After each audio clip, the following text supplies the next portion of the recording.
जय हिंद मेरे प्यारे विद्यार्थियों, आरके कॉम्पिटेटिव क्लासेस में फिर से धमाकेदार और विस्फोटक स्वागत है। आज मैं फिर से आ गया हूं धुआं करने के लिए। टॉप 10 खतरनाक प्रश्न जो ग्रुप डी और एनटीपीसी सीबीटी 2 को लिए रामबाण का काम करेगा। इससे पहले मैं 10 का दम के रूप में, सुपर 20 के रूप में, सुपर 30 के रूप में, सुपर 50 के रूप में मैं क्वेश्चन दे चुका हूं और वो क्वेश्चंस बच्चे पढ़ के एग्जाम में धुआं कर चुके हैं। तो लगातार आप बने रहिए इस प्रकार के एपिसोड के लिए। ये पार्ट 2 है। अच्छा लगे तो लाइक और कमेंट और जम के शेयर करते रहिए। जितना बच्चों का जुड़ा होगा उतना मैं लगातार ये सब कंटेंट देते रहूंगा। तो आइए मजे से एक एक प्रश्नों को देखते हैं। बड़ा ही मजेदार प्रश्न लेके आया हूं, बस कंसंट्रेशन बना के रखिएगा। पहला नंबर क्वेश्चन कहता है, एक निश्चित धनराशि पर साधारण ब्याज, एक निश्चित ब्याज की दर से 2 वर्षों में 1200। साधारण ब्याज 2 वर्ष का कितना हो गया? 1200। 2 वर्ष का एसआई कितना हो गया? 1200। बड़ा ही मजेदार है। उसी धनराशि का चक्रवृद्धि ब्याज साधारण ब्याज की दर से 2 वर्षों में 1290। अब देखिए, चक्रवृद्धि ब्याज साधारण ब्याज की दर से, मतलब जो दर यहां पर था वही दर है, लेकिन ब्याज चक्रवृद्धि है, यानी 2 वर्ष का CI कितना हो गया? 1290। बोलिए कि सर, यदि जो बच्चा हमारा असाइनमेंट से CI पढ़ा होगा उसको पहला टाइप में यही क्वेश्चन बताए थे, और यहां पर बेसिकली मैं बताता हूं SI कितना भी वर्ष का रहे 1 वर्ष का निकल जाएगा, क्योंकि एसआई बराबर ही बढ़ता है। 2 वर्ष का साधारण ब्याज 1200 है, तो इसलिए 1 वर्ष का एसआई 600 होगा। इसमें किसी को कोई डाउट नहीं होना चाहिए। अब 1 वर्ष का साधारण ब्याज 600 है, तो अगला 1 वर्ष और बढ़ेगा तो 600 ही बढ़ेगा, मतलब 2 वर्ष में 6 1200।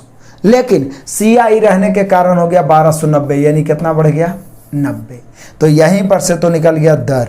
हॉट ट्रिक मैंने आपको बताया था कि प्रथम वर्ष का एसआई CI दोनों सेम ही होता है। प्रथम वर्ष का एसआई भी 600, प्रथम वर्ष का CI भी 600, लेकिन दूसरे वर्ष का एसआई 600 होगा, लेकिन CI 600 और 600 का 8% होगा। तो 600 से 1200 होना चाहिए, लेकिन 1290 हो गया, 90 बढ़ गया, तो 90 और बटा 600 गुना 100। यही तो मेरे बहादुर दर निकालने का तरीका हो गया। काट दीजिए, काटेंगे 2 शून्य से 2 शून्य, 15 छक्का 90, यानी ब्याज की दर हो गया 15%। बोले सर, दर निकालने से फायदा? दर निकालना जरूरी था। अब दर हो गया 15%। यहाँ पे क्या बोल रहा है? मूलधन कितना है, मतलब यहाँ क्वेश्चन ने डबल एंट्री मारा है, मूलधन। ऐसा भी हम टाइप बताएं। अब देखिए 15% ब्याज आया, मतलब प्रति वर्ष 15%। यहाँ 1 वर्ष का साधारण ब्याज 600 है, तो 600 की तुलना कितना से? 15 से, और मूलधन निकालना है 100 से। यदि आप 1200 लीजिएगा तो 2 वर्ष का साधारण ब्याज है, तो वहां पर तुलना करना होगा 15 दूनी 30 से, क्योंकि साधारण ब्याज दर गुना समय होता है। ठीक है, तो 1 वर्ष के ब्याज 600 कैसे? क्योंकि 2 वर्ष का साधारण ब्याज 1200 है, तो ब्याज की तुलना ब्याज से, मूलधन निकालना है 100 से। काट दो, 15 चौका 60, यानी 4000। मूलधन 4000। ब्याज की दर भी पूछता है और मूलधन पूछ दिया। मजा आया? फिर से समझिए, सीखिए। 2 वर्ष का साधारण ब्याज 1200, तो 1 वर्ष का 600, 1200 ही होना चाहिए, लेकिन चक्रवृद्धि ब्याज 90 ज्यादा हो गया। तो प्रथम वर्ष का एसआई CI सेम होता है, लेकिन दूसरे वर्ष का CI एसआई से 8% अधिक होता है। तो अधिक कितना है? 90। किससे? 600 से, तो 90 बटा 600 गुना 100। ब्याज का दर 15%। 1 वर्ष का ब्याज 600 है, और 15% की दर से 1 वर्ष का साधारण ब्याज 15। तो ब्याज की तुलना ब्याज से, मूलधन निकालना है 100 से। यही तो रेशियो का कमाल है। मजा आ गया? आनंदित मन हो गया है? तो आगे बढ़ते चलिए। ऑप्शन नंबर डी, बढ़िए, आ जाइए। ये देखिए, ये भी खतरनाक क्वेश्चन है। VVI, मजेदार, आनंददायक प्रश्न है, आनंददायक प्रश्न है सच में।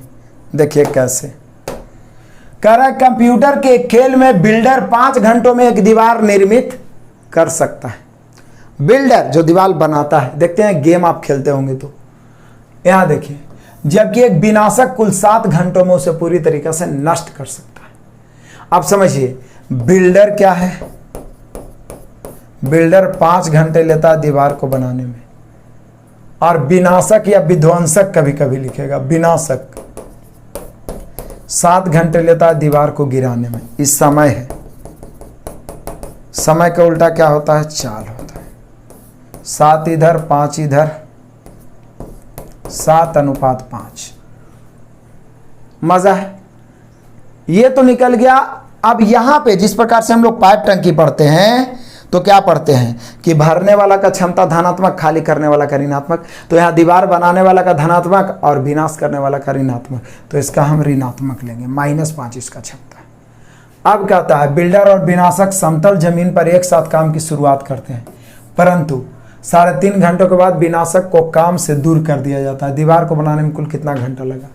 अब दोनों तो साथ में काम किए, काम कितना करना है? तो 7 × 5 = 35। कोई लीजिए, दोनों मिलके ई 7 ई 5, ई 7 बनाएगा, ई 5 गिरा देगा, तो बचा कितना? 2। 3.5 घंटा के बाद, 3.5 घंटा इसी प्रकार से किसी तरीका से काम हुआ। इसके बाद कहता विनाशक को दूर कर दिया जाता है, विनाशक भाग गया। तो अब जो भी बचा हुआ काम है वो बिल्डर करेगा। बिल्डर की क्षमता 7 है, यहाँ से T या X जो भी। तो यहाँ पर से 3.5 दूनी कितना हो जाएगा? 7। 3.5 दूनी 7। अब 7 इधर जाके क्या होगा? घट जाएगा। तो फाइनली 7T बराबर 7 जाके घटेगा तो हो जाएगा 28। 35 में 7 घटेगा तो 28। 7 × 28। T बराबर 4 घंटे। अब यदि पूछता कि जब विनाशक हट गया तो शेष काम को बिल्डर कई घंटे में? तो 4 घंटे में। विनाशक हट गया, बिल्कुल पाइप टंकी है। मान लिया कोई पाइप है, किसी टंकी को भरने में 5 घंटे लेता है और एक खाली करने वाला 7 घंटा लेता है। 7 इधर 5 इधर, ही भरने वाला है पॉजिटिव, खाली करने वाला निगेटिव। ये दीवार बनाने वाला है बिल्डर है पॉजिटिव, विनाश करने वाला दीवार गिराने वाला है निगेटिव। अब किसी का को लेके चलेंगे 35, दोनों स्टार्ट हुआ, 7 बनाएगा, 5 बिगाड़ेगा, या 7 भरेगा 5 खाली करेगा, बचा 2। 3.5 घंटा तक चला तो 3.5 से गुणा, फिर विनाशक हट गया, बचा बिल्डर, इसका क्षमता 7 है, 7 की क्षमता से T बराबर 4 घंटा। बोलता शेष काम बिल्डर कितना देर में? तो 4 घंटा। लेकिन यहां बोल रहा है कि दीवार को बनाने में कुल कितना समय लगा?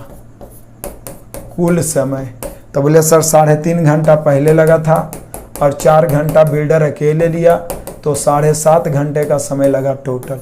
बड़ा ही आनंददायी और लॉलीपॉप क्वेश्चन, सिर्फ लंबा है और कुछ नहीं। मजा आया होगा, आनंद आया होगा, तो थोड़ा सा मेंटल पेन सा हो, और यही सब क्वेश्चन आपको रिजल्ट दिलाएगा। क्योंकि जितना जनरली आप पढ़ रहे हैं उतना सारे बच्चे पढ़ रहे हैं, ये सब क्वेश्चन से बच्चा दूर भागता है। आपको दूर नहीं भागना। आ जाओ, यदि x² - 6x + 1 बराबर 0 है, हम लोग से पूछा है x² + 1/x²। बोलिए कि सर यदि ऐसा निकल जाए, हम लोग फार्मूला पढ़े हैं कि यदि x + 1/x का मान कहीं पे a हो तो x², दोनों तरफ स्क्वायर करके ही फार्मूला प्राप्त होता है। x² + 1/x² का मान होता है a² - 2। यही होता है ना जी, याद होगा आप सभी को।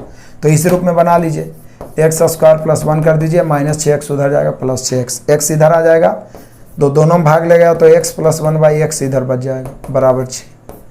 अब x + 1/x बराबर 6 है, तो x² + 1/x² बराबर a² - 2 यानी 6² - 2। 6 का स्क्वायर 36, 36 में से 2 घटेगा 34।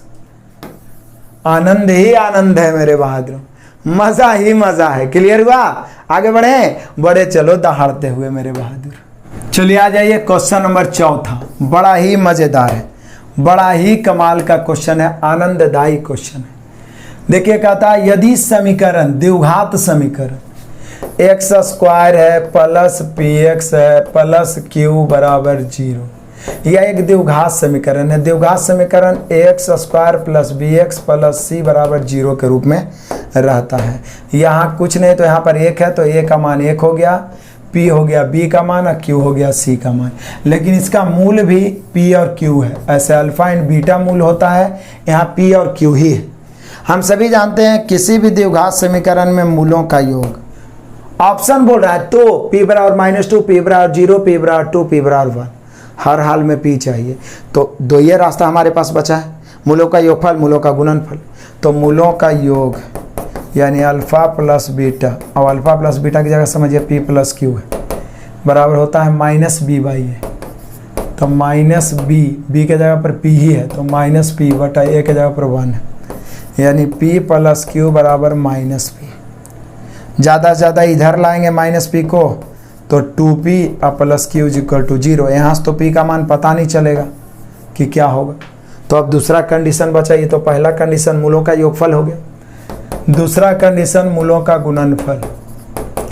बस कॉन्सेप्ट याद रहना चाहिए। मैंने द्विघात समीकरण भी बड़ा ही बेहतर ढंग से पढ़ाया है मास्टर वीडियो में, उतना से काफ़ी नहीं पूछता है। Alpha into beta, alpha into beta की जगह पर p इंटू क्यू हो जाएगा, बटा होता है c बाई ए। c के जगह पर क्या है, तो c के जगह पर q है, a के जगह पर 1 है, यानी पी क्यू बराबर q। तो q से q कट ही गया, यहाँ कुछ नहीं तो 1 बचा, यानी p बराबर 1। लीजिए इधर से आ ही गया, आराम से इधर से ही आ गया p बराबर 1।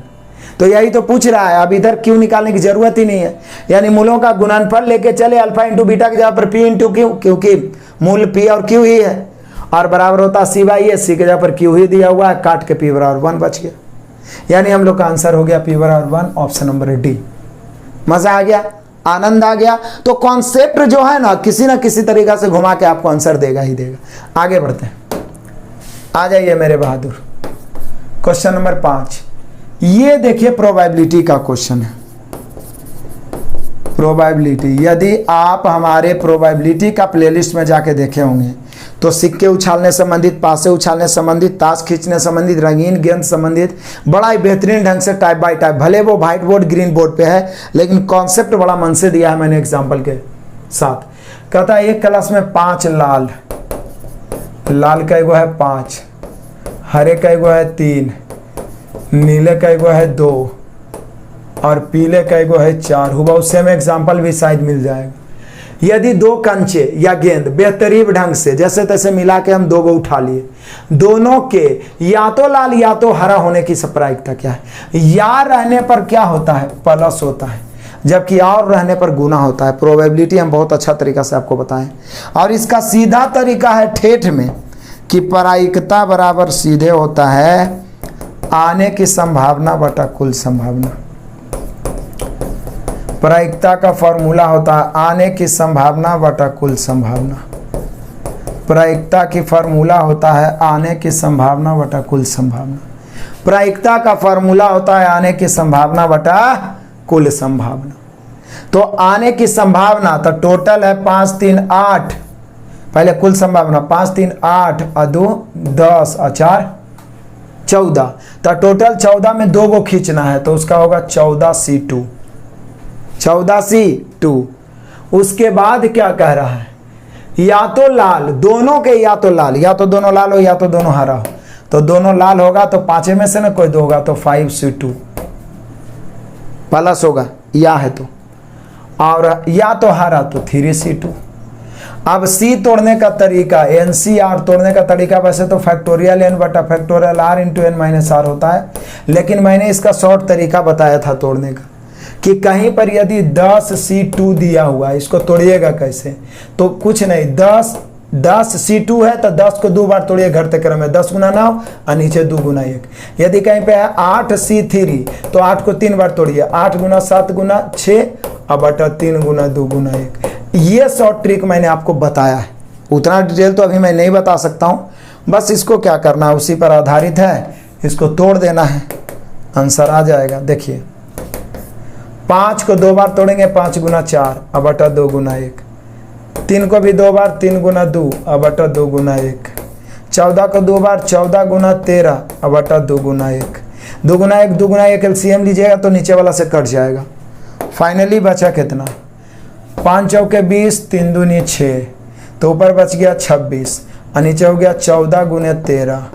13 से काटिएगा तो 13 दूनी 26, 2 कहीं 2 2 7 14। फाइनली 1/7 बचा। कितना बचा मेरे शेर बहादुरों, 1/7।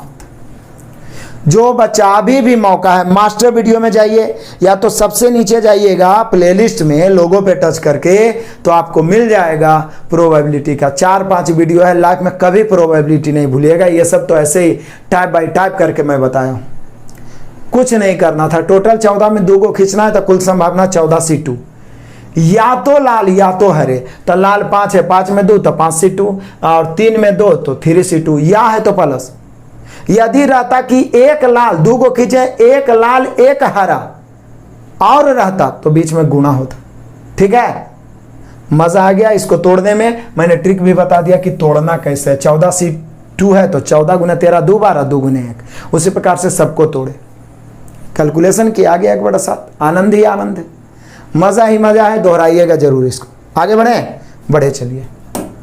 आ जाओ मेरे बहादुरों, मजेदार आनंदित करने वाले क्वेश्चन। माना n उच्चतम संख्या है, मतलब वह बड़ी से बड़ी संख्या n है जिसे 1305, 46, 65 और 6905 को भाग देने पर प्रत्येक दशम शेषफल समान हो, तो n का मान क्या होगा? तो बोले सर ये तो LCM SCF में आप बताएं कि बड़ी से बड़ी संख्या का मतलब HCF होता है, लेकिन जब 1305 और 46, 65 और 6905 से भाग देने पर शेषफल समान हो तो HCF होगा। लेकिन किसका HCF? अंतर का। 5 में से 5 घट गया 0, 6 में से 0 घट गया 6, 46 में से 13 घट गया 33, 33 60, ये दोनों का अंतर। 5 में से 5 घट गया 0, ये 0 है, यानी कि 10 में 6 घट गया 4, ये 8 हो गया। 8 में से 6 घट गया 2, ये 6, यानी 2240। ये दोनों का अंतर देखिएगा। 5 में से 5 घट गया 0, यहाँ देखिए 0 में 0 घट गया 0, यहाँ देखिए 69 में से 13 घट गया, या तो 9 में से 3 घट गया 6 और 6, यानी कि 5600 है। अब आप गौर से देखिए, कहीं गलती तो नहीं हम लोग कर रहे हैं, जरा फिर से देखिए। 5 में से 5 घट गया 0, 0 में 0 घट गया 0, 9 में से 3 घट गया 6 और 6 में से 1 घट गया 5।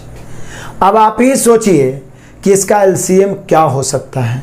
आप गौर से देखिएगा तो आपको पता चले, सॉरी LCM नहीं, HCF 2240, 3360 और 5600 का HCF, यही अभिष्ट संख्या होगा। फिर से पढ़िए, माना n उच्चतम संख्या मतलब बड़ी से बड़ी संख्या जिससे इन सभी को भाग देने पर शेषफल समान बचता है, तो इन सभी का बारी बारी से अंतर निकालेंगे, उसका HCF निकालेंगे। बड़ी से बड़ी संख्या या उच्चतम संख्या या बड़तम संख्या का मतलब HCF। ठीक है, तो इसका HCF निकालिए।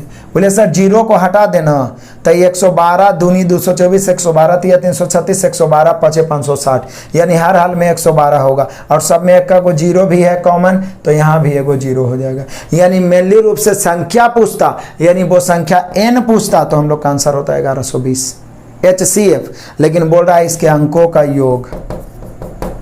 क्या मजेदारी पूछा है, और ये पूछा गया क्वेश्चन है। तो 1 + 1 + 2 और +0, यानी मिला के 4। इतना लिखने की जरूरत नहीं है, देखेंगे 4 मार देंगे तो पता चला।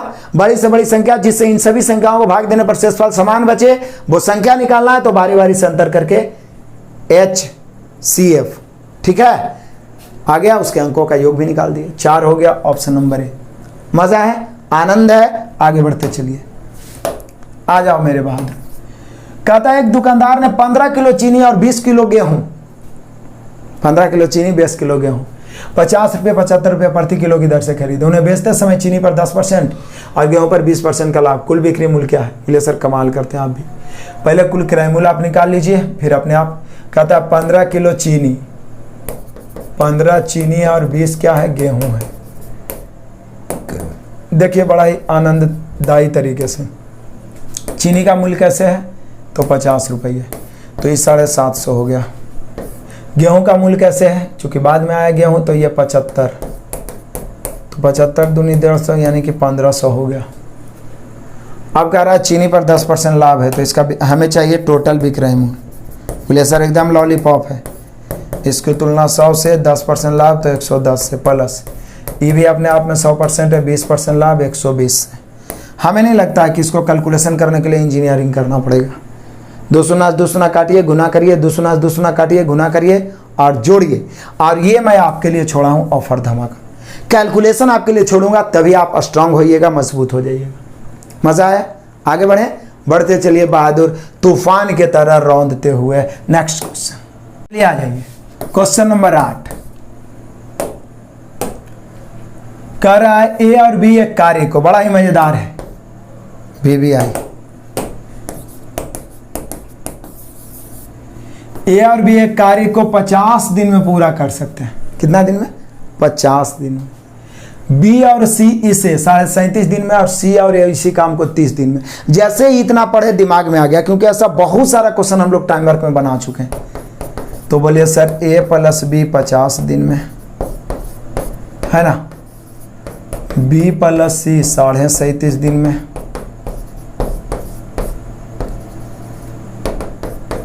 सी प्लस ए 30 दिन में, सी प्लस ए मेरे शेर बहादुरों 30 दिन में। फिर से समझिए, ए प्लस बी 50 दिन में, बी प्लस सी 37.5 दिन में, सी प्लस ए 30 दिन में। मज़ा ही मज़ा है, आनंद ही आनंद है। अब ऐसा क्या करेंगे, सबसे पहले इसको क्षमता निकाल लीजिए। तो बोले सर क्षमता निकालने में दिक्कत हो रहा है। दिक्कत कहीं पर से कुछ भी नहीं। चलिए हम एक बार उलट भी देते हैं। 1/50 ज़्यादा 37.5 को आप 75/2 लिखना चाहते हैं तो 2/75 लिख दीजिए, 1/30 लिख दीजिए। और क्या है, यही ना दिक्कत हो रहा था। अब इसको काट लेते हैं। काट रहा है तो काट ही लीजिए 5 से, या तो चाहिए या तो एलसीएम भी ले लीजिए। एलसीएम लीजिए तो एलसीएम 150 हो जाएगा। ये तीनों का एलसीएम 150, क्योंकि भिन्न के रूप में है तो हरों के एलसीएम से गुणा। 150 से गुणा करिएगा 50 तिहाई 150, 75 दूनी 150 तो 2 दूनी 4, 3 5 150। मेले रूप से ए बी का हो गया क्षमता 3, बी सी का 4 और यहाँ पे हो जाएगा सी ए का 5।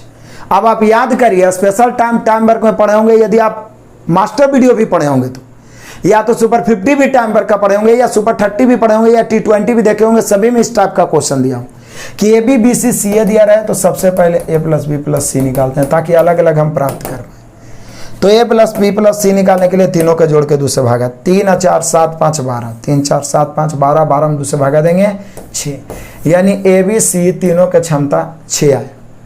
तब बोल रहा है क्या अलग अलग उस काम को करने में ये सभी कितने समय लेंगे। तो बोले सर अलग अलग क्षमता निकाल दीजिए ना, ए बी और सी का क्षमता निकाल दीजिए। कैसे निकलेगा, ए बी सी तीनों का क्षमता 6 है, हमें ए चाहिए तो बी सी घटाना होगा, बी सी का क्षमता 4 है तो ए का क्षमता 2 हो जाएगा। बी चाहिए तो सी घटा दीजिए, ए बी सी का क्षमता 6 है और सी ए है 5, तो 5 घटाएंगे तो बच जाएगा 1। अब सोचिए ए बी सी का क्षमता 6 है जिसमें 2 1 3, तो सी का क्षमता हो गया 3। ये तो क्षमता हो गया, लेकिन बोल रहा है अलग अलग काम, तो काम कितना है टोटल। तो बोले सब 50 के क्षमता से 3 150, 37 की क्षमता से 4 150, 30 के क्षमता से 5 150, यानी टोटल काम है 150। अब 150 काम है, 2 के क्षमता से करेगा तो ये 75 दिन लेगा, 1 के क्षमता से करेगा बी तो 150 लेगा, और सी 3 के क्षमता से करेगा तो 50 दिन लेगा, यानी 75 दिन 150 दिन और 50 दिन। ए बी सी, ए लेगा 75 दिन क्योंकि उसका क्षमता 2 है, बी लेगा 150 दिन क्योंकि उसका क्षमता 1 है क्योंकि काम 150 है, सी लेगा 50 दिन क्योंकि उसका क्षमता 3 है। मज़ा आ गया, आनंद आ गया। तो देख लीजिए कौन है 75 150 और 50, option number C. Time taken question, लेकिन कॉन्सेप्ट आपको समझ में आ गया होगा। आगे बढ़े, ध्यान से बस आपको देखते चलना है। आगे बढ़िए मेरे बहादुर। ये देखिए 9वां नंबर क्वेश्चन कहता है एक समुच्चय में 4 संख्याएं, इनमें से 3 छोटी संख्याओं का माध्यमान मतलब औसत 9 है, 3 बड़ी संख्याओं का 11 है, तो डेटा का प्रास क्या है। दोनों का अंतर कितना होगा 2, तो अंतर औसत का 2 है। ऐसा ऐसा 3 संख्या है तो प्रास निकालना है 3 दूनी 6। यही हो गया प्रास, यही हो गया रेंज, यही हो गया परिसर। ठीक है, फिर से मान लिया जाए कि आप ऐसे भी निकालते हैं बाई बेसिक कि चलो ए बी सी डी 4 संख्या है, प्रथम 3 का औसत है 9, तो योगफल ए प्लस बी प्लस सी हो जाएगा 9 तिया 27। अंतिम 3 का योगफल 11 है तो योगफल B plus C plus D बराबर हो जाएगा तिया 33। अब क्या करेंगे, नीचे वाला बड़ा है ऊपर वाला छोटा, तो ऊपर वाला घटा देंगे। बी सी कट गया, डी माइनस सी बराबर 33 में 27 घट गया 6। जो बड़ा और छोटा का अंतर होता है वही परास होता है। लेकिन यहाँ पे हम डायरेक्ट देख लीजिए कि तीनों छोटका लिया तो 9, तीनों बड़का लिया तो 11, तो छोटा से बड़ा जो चेंजिंग हुआ है उसी में ना 2 का अंतर हो गया। तो ऐसा ऐसा 3 संख्या है तो 3 दूनी 6 का अंतर, यानी सबसे बड़ी सबसे छोटी में अंतर 6 का, वही तो परास होता है, वही तो रेंज होता है। ऑप्शन नंबर डी क्लियर है। आगे बढ़ते हैं मेरे बहादुरों। अंत भला तो सब भला। यदि हमारा मेहनत आपको पसंद आता होगा, ये क्वेश्चन मैं सेलेक्ट करके देता हूँ बड़ा ही मेहनत से, तो सभी बच्चे लाइक करेंगे, एक दूसरे को शेयर करेंगे, और इस प्रकार के प्रश्न आपको स्पेशल बनाएगा सभी विद्यार्थियों से, क्योंकि सभी विद्यार्थी जनरल चींटी की तरह बढ़ते हैं, जहाँ सब बढ़ रहा है वहीं भीड़ लगा के चल जाते हैं। साधारणतः सभी क्वेश्चन जो पढ़ रहे हैं वो सब पढ़ रहे हैं, आपको ये सब क्वेश्चन पढ़ना है जिससे 90% विद्यार्थी दूर भागते हैं। तभी आप 10% में शामिल होइएगा और सिलेक्शन के काबिल बन पाइएगा। यहाँ कहता है कि ABC तथा PQR दो समरूप त्रिभुज हैं। जैसे ही समरूप त्रिभुज आता है दिमाग में कॉन्सेप्ट का दो कीड़ा दौड़ता है। पहला, समरूप त्रिभुज की संगत भुजाएं आपस में समानुपाती। दूसरा, समरूप त्रिभुज के क्षेत्रफल उनके वर्गों के समानुपाती। बस इतना पर ही पूरा समरूप त्रिभुज से क्वेश्चन पूछता और ज़्यादा पूछता नहीं। तो यहाँ पे देखिए, मैं बना भी देता हूँ कि ABC और मान लिया जाए इस प्रकार से PQR दो समरूप त्रिभुज हैं। उनके ऊंचाई AD और PS का अनुपात, AD और PS का अनुपात कितना है? 3, यह है 8। तो बोला त्रिभुज ABC और PQR के क्षेत्रफल का अनुपात।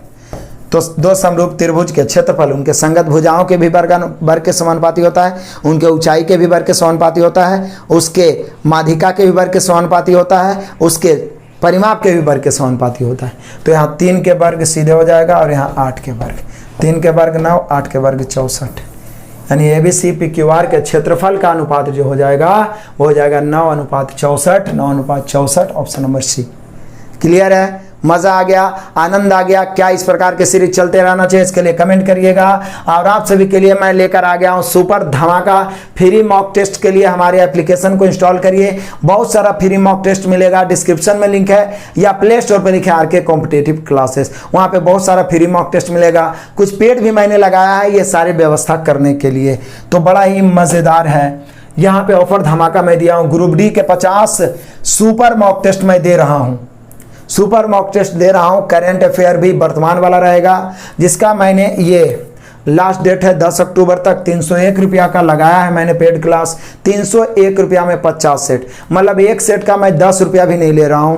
आप मार्केट से बुक खरीद के लाते होंगे, सिर्फ बुक मिलता होगा, यहाँ आपको PDF मिलेगा। मॉक टेस्ट अनलिमिटेड अटेम्प्ट रहेगा, जितना बार आप टेस्ट मारिए और अपना नंबर भी जांच कर लीजिए कि आपका कितना नंबर आ रहा है। जैसे ऑनलाइन आप एग्जाम दीजिएगा उसी प्रकार से मोबाइल पर ही आप जांच सकते हैं। उसके अलावा इसका पूरा सॉल्यूशन भी आपको लाइव मिलने वाला है एप्लीकेशन पे। तो जो बच्चे वंचित हैं वो जरूर परचेज करें, आज ही परचेज करें। बाई पे टच करके पेमेंट कर सकते हैं। यहाँ पे देख लीजिए CBT 2 के लिए भी मैंने लाया है। इसका ऑफर का लास्ट डेट मैंने 10 अक्टूबर रखा है, तो आप फायदा उठा सकते हैं। इसी प्रकार से CBT 2 का भी मैंने 50 सेट लाया है, उसका भी मैं 301 रुपया रखा हूँ। जो बच्चे का उम्मीद है वो जरूर ज्वाइन करें इस बैच को, नहीं तो लगातार यूट्यूब पे बने रहे। बेस्ट कंटेंट के लिए आपका सिलेक्शन हमारा संकल्प है। Best of luck, God bless you. जय।